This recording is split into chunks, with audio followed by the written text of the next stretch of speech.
Begin today the Gemara on Daf Ayin Vav, the Mishnah, right at the beginning of the Amud. In this Mishnah, we return to halachas of treifis. We're going to discuss today the foot, the back feet of the animal. If they are cut off, at what point will it make the animal treif, and at what point will it still be kosher? Zaktelige Mishnah behema shenechtechu ragleo, an animal that its feet was cut. Minar kuva lamata, if it's cut from the joint downward, ksheira, then it'll be kosher. Minar kuva lamaila, if it's cut from the joint upward, psula, then it'll be pasul, meaning the shechita won't work to be allowed to eat from it because it's treif. Okay, now exactly what the Mishnah means here when it says akuva lamata and akuva lamaila, the Gemara will explain. Now, v'chein shenitol tzaimis hagidin. So too, in the back feet of the animal, you have tzaimis hagidin, which is the juncture of sinews that come together. So if it's cut in that area, or if it's removed, even if it's not completely cut, but if it's removed from its place, nitel, then it's also going to be treif. Now, nishbar ha'etzem, if the bone was broken, meaning it's not cut off, but it's broken, and this is what we spoke about earlier here in this Pedic, Eiver HaMeduldul, a limb which is sort of hanging. It's detached because the bone is broken. So here, it doesn't make the behemoth itself treif. What the Mishnah now discusses is what's going to be the status of this Eiver itself. Im reva basakayam, if even though the bone is broken, but most of the flesh around it is still there, then shchitase mitarase. Then the shchita will work that this Eiver will not be an avela. Even though it's seemingly detached, but we don't consider it detached before the shchita because there's still most flesh around it, so it won't be an avela. Vimlav, but if not, ein shchitase mitarase. If there's no flesh not around rave of the bone of the animal that is broken, then it'll be like a evim and a chai that detached before the shchita, and it's going to be like an avela. That's the halach of evim and a chai that detached before. It'll be like an avela. Okay, so now the Gemara will explain the first part of the Mishnah, where it said that there's the arkuva ulamata and there's arkuva ulamaila. So the simple translation of the word arkuva, as I said, is the joint. Okay, but now, as we'll see, the Gemara here is going to explain as follows. In order to understand the Gemara, Rashi here in the end of the Mishnah gives a little bit of an introduction, that when you look at the foot, and here we're speaking specifically about the back feet of the animal, it's divided into three sections.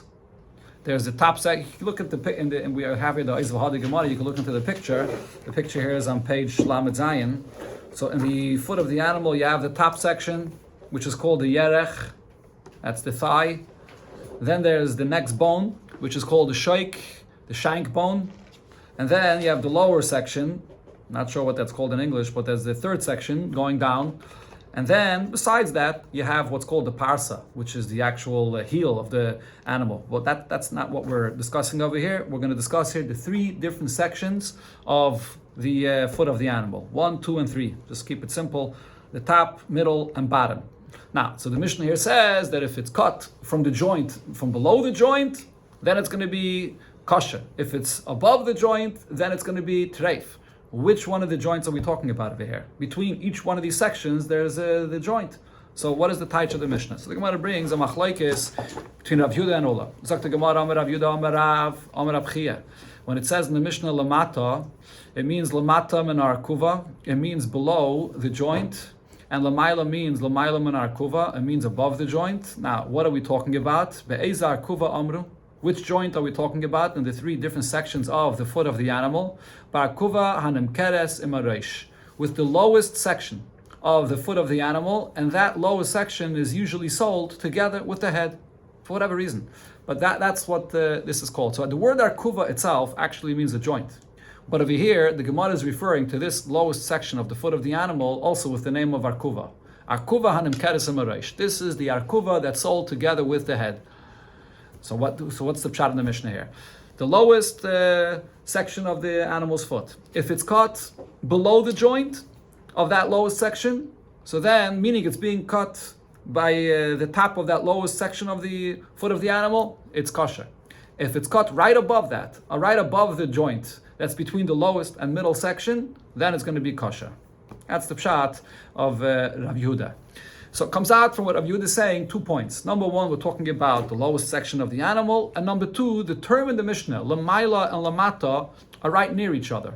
One is right below the joint of that lowest section, and one is right above the joint of that lowest section. That's what the Mishnah means.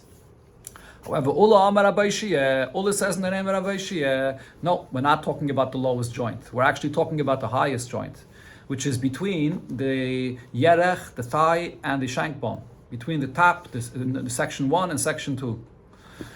And therefore, the pshat, he says an example for this. Kenegdai begomol nicker.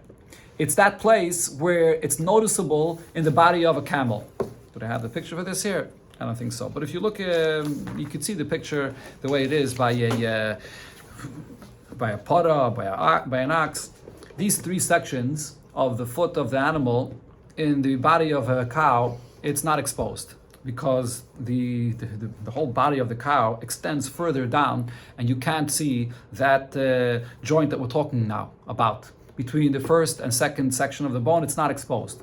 But in a camel, it's different. By a camel, its stomach doesn't extend into its feet.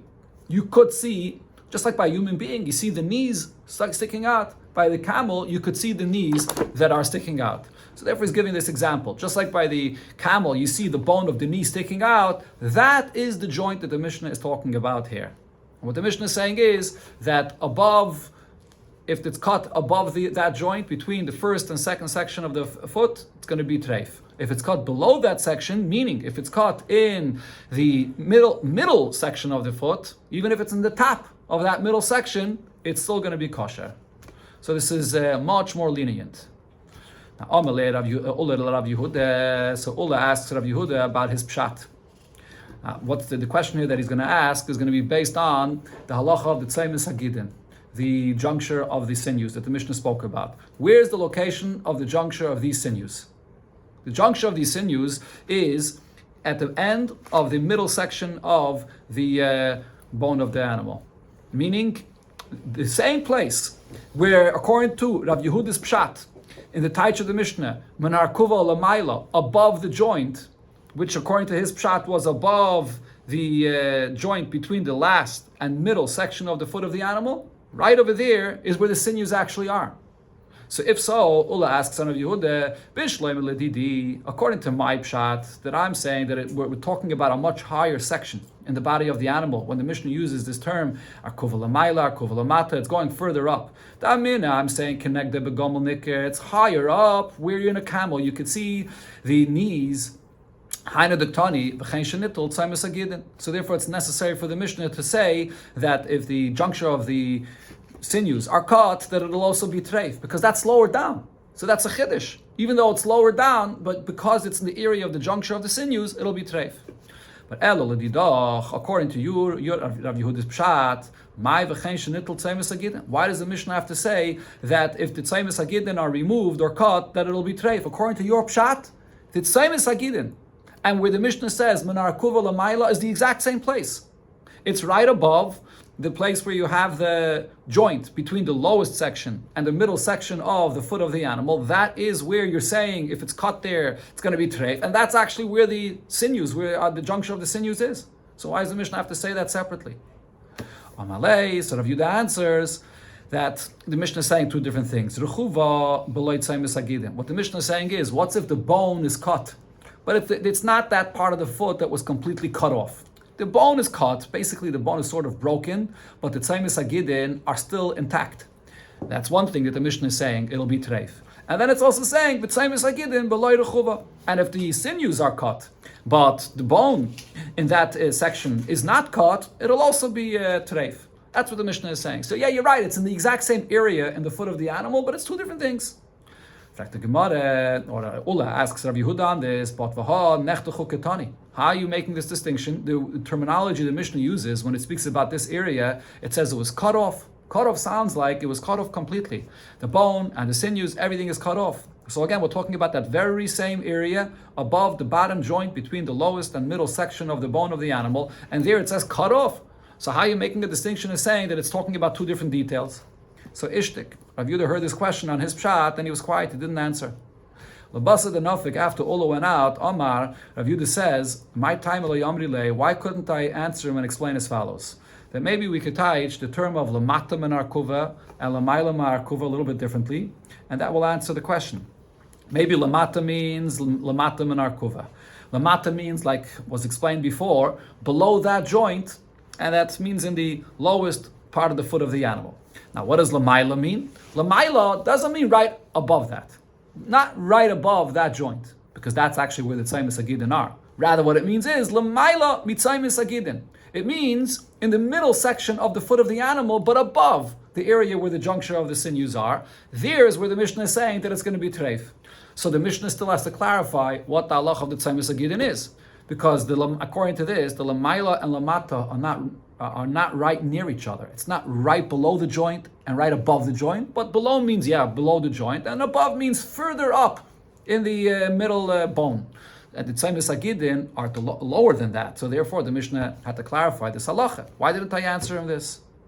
But then Rav Yehuda says to himself, why Ula would not have accepted my answer, that v'loy omri, didn't I already try to answer him? V'omali, I tried to answer him to explain that even if we're talking about the same area in the foot of the animal, but you can make a distinction that whether the bone itself was only cut, not completely cut off, but the bone was cut, or the sinews also cut in that area. I tried to make that distinction, and he didn't accept it. V'amali, and he tells me, read the Mishnah literally. Nechtechu katani. The Mishnah says that it was cut. Cut is mashma, that this area of the foot was cut completely.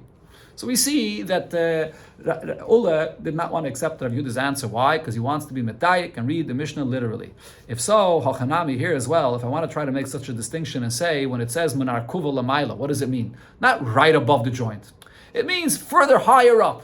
But he wouldn't accept this either. So hachanami menar kuva lamaila katani, he's going to tell me, well, it says in the Mishnah, menar kuva lamaila, it sounds like right above the joint. So how are you saying that it means further up in that section of the bone? So we see that Ula wanted to teach the Mishnah more literal, so therefore Rav Yehuda says, I can't give him any answer that he would accept. Now the Gemara brings that there's another version here, what Rav Yehuda's opinion was, and it comes out that he's not really arguing with the way Ula explained the Mishnah. Rav Papa Masni Hachi, Rav Papa taught what Rav Yehuda said as follows, that Amar Rav Yehuda, Amar Rav, Amar Rav Chia, that the pshat of here is as follows. Lamata means, like we said before, lamata menar kuva. That refers to below the bottom joint between the middle and the bottom section of the foot of the animal. And it's also umitzaimis agidin. It's also below the place where the juncture of the sinews are. Now, lamaila, what does lamaila mean? Lamaila means like the pshat that Ula said. Lamaila menar kuva umitzaimis agidin. It's above the arkuva, above the joint, and above where the tzaimis agidin are. What does this mean? The Gemara is soon going to explain that it's referring to the top joint between the top section and the middle section. Right, so according to what the Gemara is saying now, the term of lamaila and lamata that it says in the Mishnah are not referring to that same joint, right above that joint and right below that joint. No. When it says lamata, it's referring below the bottom joint between the middle and the bottom section. And when it says lamaila, it's referring to the top bone, the joint that's between the top bone and the middle bone. That's the tight chair. If that's the case, so then the tzaimis agidin, which is in the middle bone, it's at the bottom of the middle bone, so that's something that the Mishnah is not addressing. Okay, so this is l'mayla min harkova mit tzaimis agidin. And then the Mishnah adds the third din, v'chein shenitol tzaimis agidin.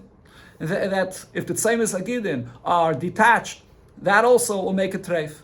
So according to this pshat, the Gemara concludes, what does Rav Papa mean to say? V'arkuva gufe kedola. He's teaching the term of arkuva here according to Ola. That when it says l'maylam and arkuva, it means the top of the top joint, like where it's exposed by the camel. That joint it's referring to. And therefore, it's no question on Rav Yehuda benegay to why the Mishnah has to speak about the tzaimis agidin. Okay, so now here the Gemara will address a basic question and what comes out from what we just learned over here. Comes out now that if you're going to cut off the foot of the animal above, this is according to the pshat that Ula said, according to the pshat that we just said now, Rav Papa said, according to Rav Yehuda, if you're going to cut the foot of the animal above the tzaimis agidin, which is in the middle section of the foot of the animal, but above where the sinews come together, there, it's not going to make the animal treif. But lower down, if you're going to cut it you're going to cut the sinews over there where they come together, there it's going to make a treif. How does that make sense? Cutting it higher up, it's going to be kosher. Cutting it lower down will be treif. Amar Rav Ashi, so Rav Ashi asks, do we ever have such a case? The ilu midli pasaklei v'chaya. If you go higher up, the word midli means you go higher up and you cut it there, it could live. And mitasi pasaklei, but if you go lower down and you cut off there, which is where the tzaimis agidin are, lower down in the foot of mesa, and there the animal will die. Amar Rav Ashi, so Rav Ashi answers, yeah, that's the fact. Treifis kamadamis lahadadi. Are you comparing different parts of the animal to determine whether it is treif or not? You can't compare. When it comes to treifis, we can't start making any comparisons and saying, well, if I cut higher up, it's still going to be kosher. So for sure, if I cut lower down, it's going to be kosher. It doesn't work that way. And this is an example for this. If I cut it higher up, it's still going to live. But if I cut it lower down where the tzaimis agidin are, it's not. Because apparently the tzaimis agidin are very sensitive, and if you cut it by the tzaimis agidin, there it is going to die. Therefore, there's no question b'chlal. Okay, now here the Gemara will discuss more details exactly where is the location of the tzaimis agidin. The Elohein tzaimis agidin. Now here is the exact place where the tzaimis agidin are. The Gemara brings a few opinions about this. 3 opinions here. Rabba Amar Rav Ashi da Garma Ulabar.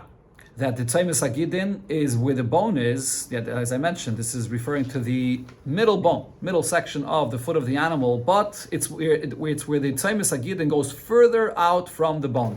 If you look into the picture, they have over here the picture on page Lamed Ches. The nature of these tzaimis agidin are that when it goes further down, closer to the lowest joint that we're discussing, there the tzaimis agidin attach to the bone itself. There's not much flesh there. It's basically just the bone of the animal. If you look on the foot of an animal, you go higher up, it's fatter, it's more fleshy. When you come lower down, over there, it's just the bone. So what the Gemara is saying now is that where is the tzaimis agidin? A little higher up, where the tzaimis agidin goes into the flesh, not lower down, where it's mamish on the bone itself. That's the first pshat about this. And Rave, Berei de Rabbe, Baravuna, Maravasi. Yes. One second. Let me go back up over here. I missed the line. Rabbi Bar Rav Huna Rav Ashi, that is. Rabbi Bar Rav Huna says in the name of Rav Ashi, the agarme ulugov, that it refers to the bone inside. Further inside, meaning that place with the tzaimis agidin is sticking to the bone itself, not further up where it spreads out into the flesh of the animal. Okay, so basically the machlekes over here is, according to the first opinion, it's higher up in the flesh, and according to the second opinion, Rav Ashi, it's lower down where it's sticking to the bone itself. Another opinion, Rave Berei de Rabbe Baravuna Maravasi, the Iloi Arkuma, that it's right above the Arkuma bone. What's this Arkuma bone? This is one of the bones of the joint itself. The joint itself is made up of a few small bones. If you look at the picture, you'll see the joint has a few little small bones, and they're called, one of the bones there is called the arkuma bone, small little bone. There, it's by that bone where the sinews are attached together to the bone. There's where the tzaimis agidin is, that if it's cut there, the animal is very sensitive. So this is actually even lower down. Okay, so this opinion is mamish in the joint itself. The opinion before this was right above this, in the lower part of the middle section of the foot of the animal, where the tzaimis agidin attached to the bone. And then the third opinion we had here was even higher up, when it extends further up into the flesh of the animal. Now Yosef, one of the Rabbanan was sitting in front of Rababa, Yosef Ka'amar, he was sitting and he was saying, Dar kuma gufa, that it's not only right above that little bone in the joint, where the tzaimis agidin is, but even right there in the area of this little bone itself. Right, so right before this, the Gemara said that it's ilu arkuma, right above of that little bone. Now he's saying, no, it's in the area where this bone itself is.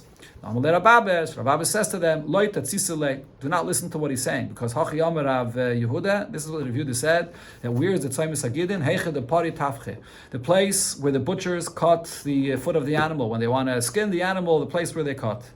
And v'hainu Rave Berei de Rabbe Baravona Am Ravasi. And where is that? It's the place that was said in the name of Ravasi, which is right above this little bone in the joint, this arkuma bone in the joint. Am Rav Yudah Mashmuel, Rav Yudah said in the name of Shmuel, Tzaimis Hagidin Shamru. The Tzaimis Hagidin that was said, Makim Shagidin Tzaimsin. It's the place where the Gidin are stuck together, they come together by the bone. And Va'at Kama, so if that's where it is, so how high up does it extend that it will still be the Tzaimis Agidin?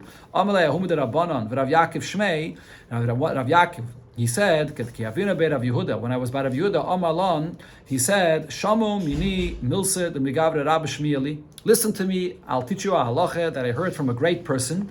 Umano, who's this great person? Shmuel. Shmuel taught the halacha that Tzaimis Agidin Sha'amru, when it says the juncture of the sinews, what does this mean? Makim Sha'agidin Saimson Bay. That it's in the place where the Gidin come together. Saimson means that they're coming together, there's a juncture. There is where it's called Tzaimis Agidin. And it extends upward in the body of the animal until where these Tzaimis Agidin separate. When you go further up, they begin separating from each other. There are three different sinews that are here, as we'll see soon in the Gemara. So when it goes further up and they separate from each other, there it's not anymore the Tzaimis Agidin. Now, v'kama, how much of an area is this over here in the body of the animal? Omar Abaye, so Abaye says it depends. Abba batati betura, when it's an ox, a large animal, so over there it's 4 finger breadths. And bedaka mai, what's with a small animal, like a lamb? Omar Abaye says, over here it doesn't go by its size. You can't measure the size of it to see where it's still the place where the sinews come together and where they separate already, but there's other signs to see this. If you see that it's not fleshy in the animal, so what do you see over here? You see more sticking out, these sinews or these tendons. That is the place of the Tzaimis Agidin. Bli, but if it's already absorbed, it's part of the flesh, then I have a Tzaimis Agidin. You don't see sticking out these tendons, that's not the Tzaimis Agidin. Or another sign, Ashuni have a Tzaimis Agidin. If it's hard, you can see this hard area of the Tzaimis Agidin, that is the juncture of the Gidin. But Rachichi, if it's softer, they have a Tzaimis Agidin, because that means already that it's going into the flesh, which is softer. Alimi have a Tzaimis Agidin. If it's alimi, if it's tough, if it's tough, then it's Tzaimis Agidin. Ketini lo yav Tzaimis Agidin. If it's smaller, then it's not Tzaimis Agidin because it's already going into the flesh. The point of all of these simanim is the same thing.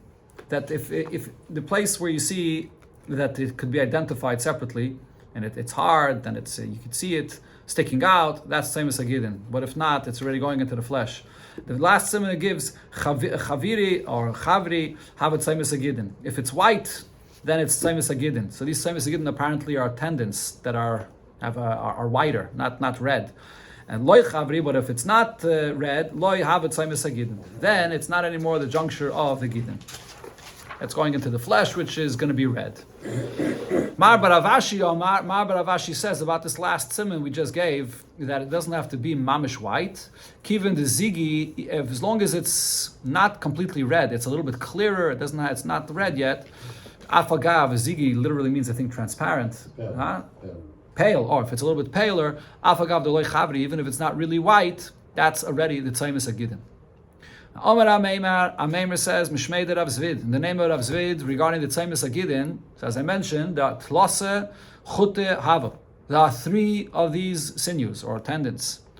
Chad Alima, one is thicker, and Vitrei Ketini, and the other 2 are smaller. So now when we're talking over here about the fact that these Tzaimis Agidin are cut, which one of these 3 were cut? So he says as follows: if the larger one was cut, so asda reiv binyan, then most of the structure of these gidin is gone, because this large one is thicker than the 2 small ones. So when you cut the large one, it's going to be treif. If seketini, if the other 2 small ones were cut, even though those 2 that are cut, it's in the thickness, it's much less than the one thick one, and therefore majority of size and thickness is still there, but asdarev minyan. But most of the numbers of the 3 that you have here are now cut, because 2 of the 3 are cut, so it's also going to be treif. That's the way Ameim quoted Rav Zvid's statement.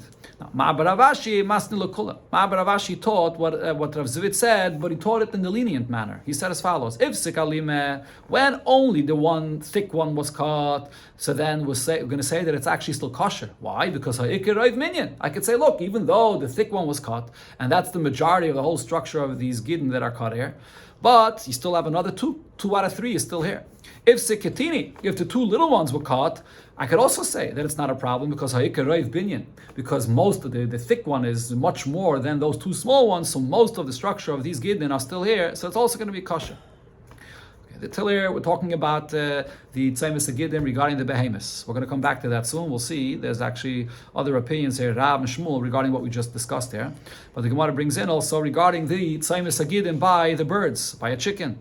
Now, ba'oifis, regarding birds, where there's the Tzeimis Agidim, Shitzer Chuta Hava. Over there, even though it's not a much smaller body, but the Tzeimis Agidim is made up of 16 different sinews that come together.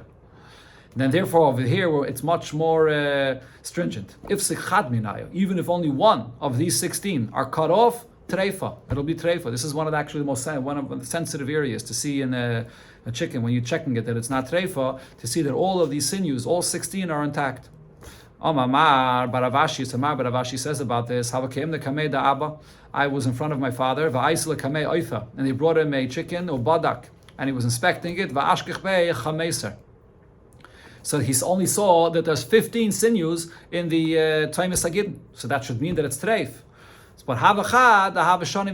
But then his father noticed that there was one of them that was different than the other sinews. It was thicker. So what did he do? Naftzei. He separated it and and he found that there's really two over there, and there were all 16. So when you're checking, you have to know how to check to see, even if it may seem that it's treif and there's only 15, but really there was 16 there and it was kosher. Now going back to the Tzeimis Agidim by the behemoth, Omer Rav Yudah Marav, Rav Yudah says in the name of Rav, Tzeimis Agidim she'amru, the Tzeimis Agidim that it was said that if it's cut, that it's going to be treif. What does that mean? Berubai. If the majority of it was cut, then it's going to be treif. Now, what does this mean? We said before that there's three. So when he says raiv, what does he mean by raiv? Rubai. Beraiv echad mehen. Even if only the majority of one of them is cut, it's going to be treif. So this is a big chumrah, more than what we said before. Even though you have three of them, the majority of one of them was cut, it's going to be treif. When this was said in front of Shmuel, that Rav was machmir to this extent, Amali, so Shmuel said to me, Merdi, let's see, there are three different sinews here in the Tzeimis Agidin, Kimifsek Chad Binayo Legamri. Even if one of the three sinews is completely cut, why should it be treif? There's still another two that are intact, so most of it is still going to be good. So Shmuel says we don't have to be machmir to this extent. Now the Gemara says, what do we see from the question that Shmuel asked on Rav's opinion? What is his own opinion? The reason why Shmuel says it should still be kosher is because two of the sinews are still intact. But if you don't have at least two out of the three that are intact, it's not going to be good. Says the Gemara, what we're saying here, what the question that Shmuel asked, argues on what Ravinoi quoted in the name of Shmuel. Because what he quoted, Shmuel is much more lenient. The Amar Ravinoi, Amar Shmuel, Ravinoi quoted the name of Shmuel, Tzeimis Agidin, when it comes to the juncture of the sinews, even if it's all cut, and the only thing that's left is a little bit, mamish like a little bendel. Chut sarvel is like a little thread or a little bendel that's used to close a string, that's used to close a coat, a wool coat, ksheira, it'll be kosher. So he's much more. Rav saying that even if you have roiv of it, if you have roiv of one of them that was cut, it's going to be treif. Shmuel says even if you have left over only just a little bit, it's still going to be kosher. Now ve'iked amri, there is however another version in what Rav meant to say. That my rubai, when Rav said that if you have roiv of it that's still there, it's going to be kosher. What did he mean to say? Roiv kol echad ve'echad. Again, no. Rubai means, again, when you have roiv that it's going to be treif. What did Rav mean to say when he said that when you have roiv it's going to be treif? Not if roiv of one of the sinews is cut, it's going to be treif. Rather, it means roiv kol echad ve'echad. If most of all three sinews are going to be cut, then it's going to be treif. That's what Rav had said. And then on this, the Gemara says that Rav Yehuda says, Ki amrita kamei de Shmuel. When I repeated what Rav said, that if you have roiv of all three sinews cut, then it's going to be treif. Amar li, so Shmuel said on this, Mechdi, let's see, Tlasa have, there are three over here. Ha'ikit, Tlasa, the Chol Chad V'chad, Messiah. Ha'ikit Tilsa, that is. All right. The Kol Chad V'chad, you still have Tilsa, the Kol Chad V'chad. You still have a third of each one of these three sinews. So according to this version, what was the question of Shmuel? Rav said that if you have the majority of all three sinews that are cut, that makes it treif. And now this Shmuel asks, true, the majority of all of them are still cut, but you still have a minority, a third of each one of these sinews that are still left, and it should still be kosher. So according to this verse, the Gemara says, if so, Misayeh ale l'Ravinoi. What was said over here, what Rav Yehuda said, that Shmuel asked, actually goes together with the way Rav Vinay quoted what Shmuel said. The Amar Rav Vinay, because Rav Vinay said, Amar Shmuel, the name of Shmuel, Tzeimis Agidin Sha'amru, when it says by the Tzeimis Agidin that it's going to be a problem if it's cut, even if it's only one thread that's left over, ksheira, one string that's left over, ksheira, it'll be kosher. So according to this version, it actually comes out that when Shmuel says that there's only one string left that it's kosher, it means one string of each one of the three sinews. Because that's what we're talking about over here. He was asking on Rav that says that if you have a minority of it, that it's going to be treif. And Shmuel asked, no, even if one thread of it, it's going to be kosher. That means a thread of each one of the three sinews. Okay, ad kan the halachas of these tzeimis hagidin. Now we go to the next part of the Mishnah where it spoke about a bone of the animal that was broken. And in the Mishnah, when it spoke about this, it was saying basically that the animal itself is going to be kosher. The question is, what's going to be the halacha of this limb itself? Because the bone is broken, so it's sort of hanging from the animal's body. Will this bone itself be an avela now, like an evim and a chai, or not? That's what it said in the Mishnah. Okay, so now here it depends where. Again, we go back now to the different sections of the bone of the foot of the animal. Where exactly was it broken? So there's a machlokes about this. Amar Rav says l'mayla min arkuva. If the place where it was broken is above the arkuva, so according to Rashi's pshat, l'mayla min arkuva means above the last joint. I think that's how Rashi teaches this. Above the last joint. The middle, over there, in the middle section of the bones of the animal. If it's cut over there, then im reva basa kayam. So the Mishnah said, if you have most of the flesh there, then it's not a problem. What's going to be the halacha here? Zeh v'zeh mutter. The animal itself is going to be kosher, and the bone also is like attached to the animal, and it's going to be it's not a avrim and a chai. It's not an avela. It's also going to be mutter to eat from it. It's not a problem. V'im lav, but if not, zeh v'zeh aser. If you don't have most of the flesh there, then both the bone itself and the animal are also going to be treif. Okay, so in other words, in this section of the animal, this is not really what the Mishnah was talking about. The Mishnah was talking about a case where the animal is going to be kosher, and it's only discussing what's going to be the status of the bone. So what Rav is saying is, if the place where the break of the bone is, l'mayla min arkuva, above the joint of the lowest section of the animal, so it's in the middle bone of the foot of the animal, there, if it's going to be without the basar, both the joint and, both the limb and the animal are going to be treif. Now, however, lamata min arkuva, if it's below the joint, in other words, in the lowest section of the foot of the animal, im reva basar kayam. Here's where the Mishnah is saying, if you have most of the flesh there, then zev zeh mutter. Then the animal is not going to be treif. And the bone also is not considered detached, and it's going to be kosher. It's not going to be nevela, it's going to be kosher. V'im lav, but if not, aver aser. If you don't have most of the flesh there, in that place where the bone is broken, so then this aver itself, this part of the limb where it's broken, is going to be aser. It's going to be aser to eat, and it's also going to be like a nevela. But because it's so low down, it doesn't affect the status of the whole animal. The behemoth itself is still kosher. And that is the case that the Mishnah was talking about. That's Rav's pshat. So again, the point there is, according to Rav, the Mishnah is talking about lower down, under the joint, the last joint, in the last section of the animal. Shmuel says no, even higher up, doesn't make a difference. Bein l'mayla, bein l'mata, whether it's above that joint or below that joint where the bone was broken, the halach of the Mishnah applies. Im reva basakaya, if most of the flesh is there on the bone that's broken, zev zeh mutter, then the animal is still kosher and the bone is considered to be attached, and it's also mutter to eat. In lav, but if most of the flesh is not there, then aver aser. It's here where the Mishnah is saying that the aver itself is going to be aser, but the behema muteres. But the behema will not be treif, the behema will still be mutter. Rav Nachman asks Shmuel on this, that how could you say that's so high up, where the bone is broken and there's no flesh there, that the aver is going to be aser, but the animal is still kosher? How could you say that?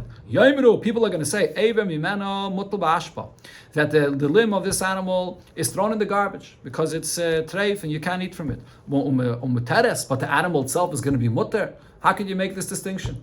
If the animal itself is cut in that area and you're throwing out the bone, shouldn't the behemoth itself be treif as well? Rav Nachman asks Rav Nachman on this question that he just asked on Shmuel. Why only asking on Shmuel? L'Rav Nami, why wouldn't you ask the same question according to Rav? Rav says, The same halacha, true, lower down. Rav says that the Mishnah is not speaking about the middle bone of the foot of the animal, it's talking about the lowest section in the bone of the animal. But there, Rav is saying the same point. When the bone is broken in the lowest section of the animal and there's not most of the flesh there, then the aver itself you have to throw out, and the animal is kosher. So why don't you say the same thing here? Are we going to say that there's a section of the animal, this limb that we're throwing in the garbage, and the rest of the animal is going to be mutter? So it seems like in the eyes of people, there seems to be a contradiction. That here, this bone we're throwing out, we're saying that it's treif, and then the rest of the animal was saying that it's kosher. If you have that problem, why do you have this problem only according to Shmuel? You should have the same problem according to Rav. Amalei, so Rav Nachman explained, no, that's not a question. My question was as follows. Ever shechaya mimeno.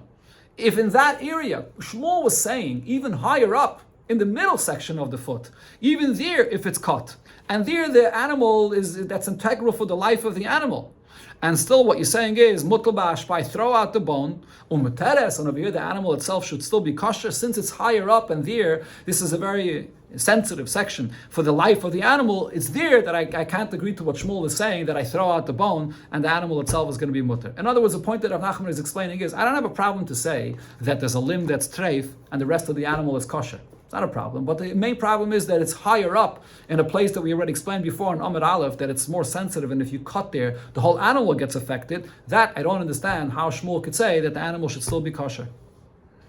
Sholchu mitam, from there, from Eretz Yisrael, they sent to say, Hilchasa kavasei de Rav, that we paskin like Rav. Now this went back and forth. Harder sholchu kavasei de Shmuel. Then they sent from Eretz Yisrael to say that we paskin like Shmuel. Harder sholchu kavasei de Rav. And then they sent again to say that the halacha is like Rav. The Ever atzmai b'metame b'masa. This limb itself that is cut or that's broken and most of the flesh is removed in that area, it's like detached from before the shchita. And because it's detached before the shchita, it's going to be metame, like a Ever menachai that causes tumah. And this, what the Gemara is saying here right now, is what we had earlier in the Perek here. The Gemara calls this yesh nipol, that when there's a shchita and you have this Ever meduldul, you have this limb that's hanging, and it's the bone is broken and the flesh is removed, it's hanging from the body of the animal, it's like detached from before the shchita, and therefore it's going to be metame. Must have Rav Chizda. So Rav Chizda asks on this from a Braise. We learned this whole sugi before already. The Gemara brings it up here again. What did it say in the Braise? Before, the Gemara was discussing a case of the ubar. If you remember, we learned about the ubar inside the body of the mother becomes mutter with the shchita of the mother. But what happens if there's a limb sticking out? If there's a limb sticking out, so here it doesn't become mutter with the shchita of the mother. And the Gemara before brought the Mishnah, there was a machlokes whether that limb sticking out would be an avela or not.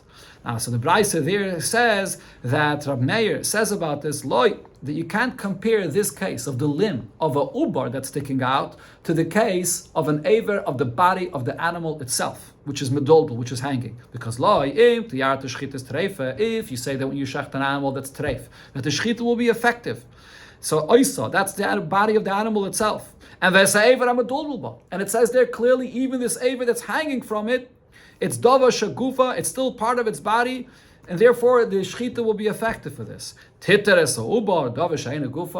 you say that this limb sticking out from the ubar that's not part of the body of the mother, should the shchita of the mother be effective for this limb that's sticking out from its body as well? You can't compare. So you see here clearly, it's saying aver meduldul. And regarding the aver meduldul, it's saying that the shchita works, that it should be tar. So how does Rav say that this aver meduldul will be metame? That it's considered to be detached and therefore it's tummy. So Rabbi says, or Rabbi that is. Rabbi asks on this question that Rav Chizda asked, why are you asking this question of Rav only from this Braise here? That not everybody knows the Braise. Haduri ifrichi lomalach. Why do you have to look far to find a question in Rav? You can ask from what it says clearly in the Mishnah also regarding this case, and there it seems that the Mishnah clearly says that this Ever meduldul that's hanging does not cause any tumah. What does the Mishnah say? Nishchata be'ema. If you shecht an animal, and that Mishnah is talking about this exact case, an Ever meduldul, this Ever that is hanging. So if you shecht the animal, so this Ever huchshiru b'domel, the blood that there is in the body of the animal by the throat, when you shecht it, that will make also this aver susceptible to tumah. Divrei Rab Meir. Even though the blood is not there on this aver, but it's still somewhat attached to the body of the animal, it's still considered to be attached. and therefore the blood, when you shecht, will make even this aver also susceptible for tumah. Rab Shimon says, no, the blood from the animal itself does not make this aver susceptible to tumah. But what's the point we see here?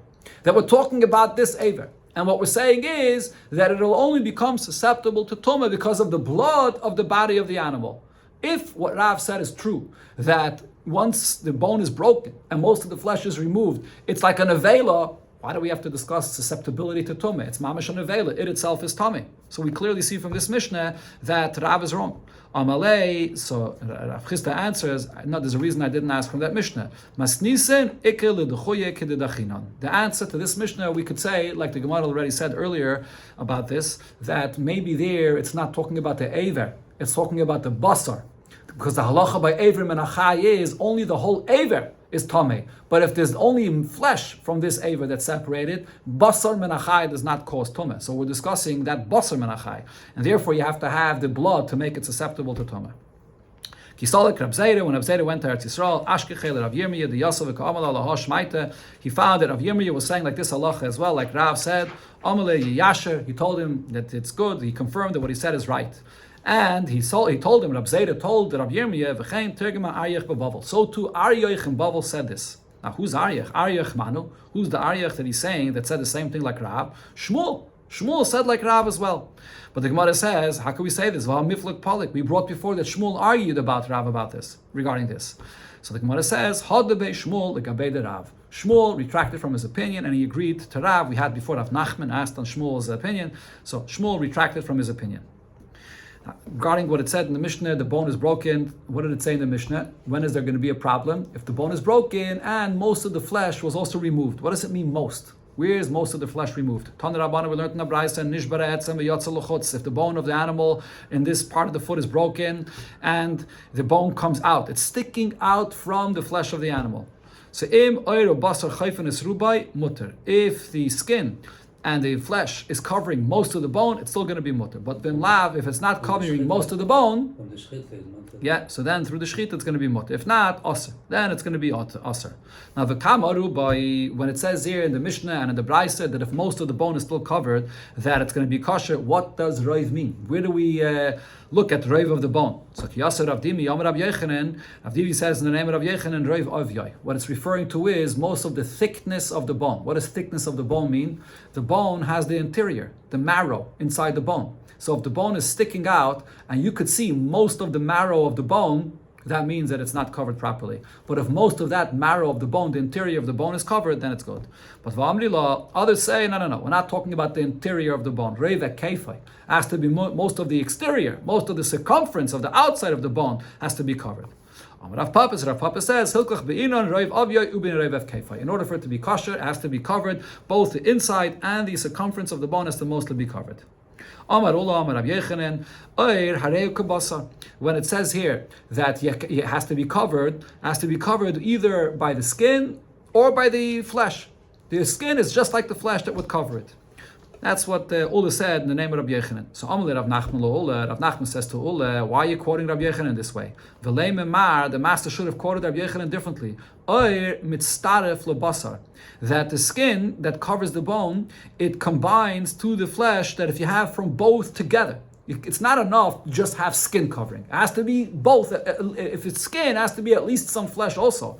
Because the ha'oir ubasa katani, the Braisa we just quoted says that if you have the skin and the flesh that's covering it, can't just be only the skin, the way Ula is quoting Rabbi Yechanan.